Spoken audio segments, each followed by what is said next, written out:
네, YTN은 코로나19 방역 사업에서의 불법 계약에 대해 연속 보도하고 있는데요.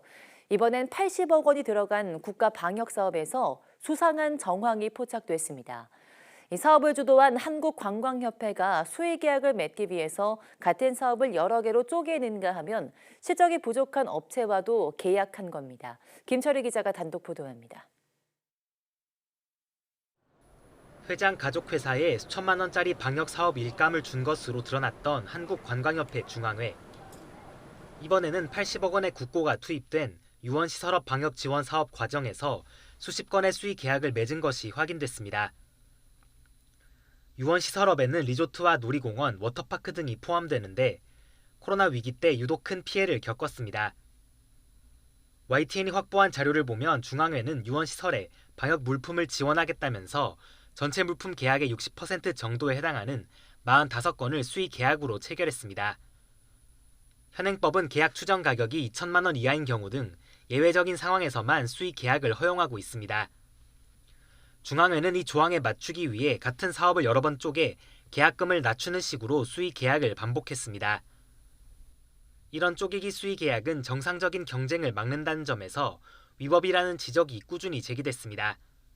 중앙회는 정해진 시간을 맞추기 위해 수의 계약을 할 수밖에 없었고 나라 장터에서도 문제없다는 답변을 받았다고 해명합니다. 기본적으로 이제 경쟁을 다 하고 싶었는데 이게 2회 유찰을 하다 보니까 그냥 2, 3주가 훅 날아가더라고요. 다만 특정 업체에 특혜를 준 적은 없고 인터넷에서 필요한 물건을 찾은 뒤 업체에 직접 연락하는 식으로 계약을 맺었다고 덧붙였습니다. 하지만 확인해보니 역시 사실과 달랐습니다. 일부 업체는 인터넷 검색만으로는 판매처를 찾을 수 없었던 데다 해당 물품을 제대로 조달한 적도 없었던 겁니다. 이게 공개적인 쇼핑몰이 아니라서 키트는 지금 쇼핑몰에서 판매 안 하고 있고요. 그때에만 판매했었어요. 거기 유원시설에서. 중앙회는 뒤늦게 물건을 찾기 어려운 경우 아름아름 소개받아 계약한 경우가 있다고 추가 해명을 내놨지만 정확히 누가 왜 해당 업체를 추천했는지는 기억 못한다고 말했습니다. 쪼개기 수의 계약에 수상한 정황까지 드러난 만큼 전체 계약에 대한 명확한 조사가 필요하다는 지적이 나옵니다.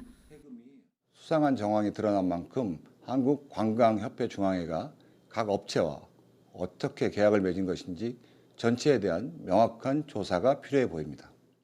긴급 수의 계약 사유에 감염병 예방이 포함된 건 지난 2020년입니다. 이후 방역을 핑계로 수의 계약을 남발하는 사례가 계속 드러나고 있는 만큼 법과 제도를 손봐야 한다는 목소리가 커지고 있습니다. YTN 김철입니다.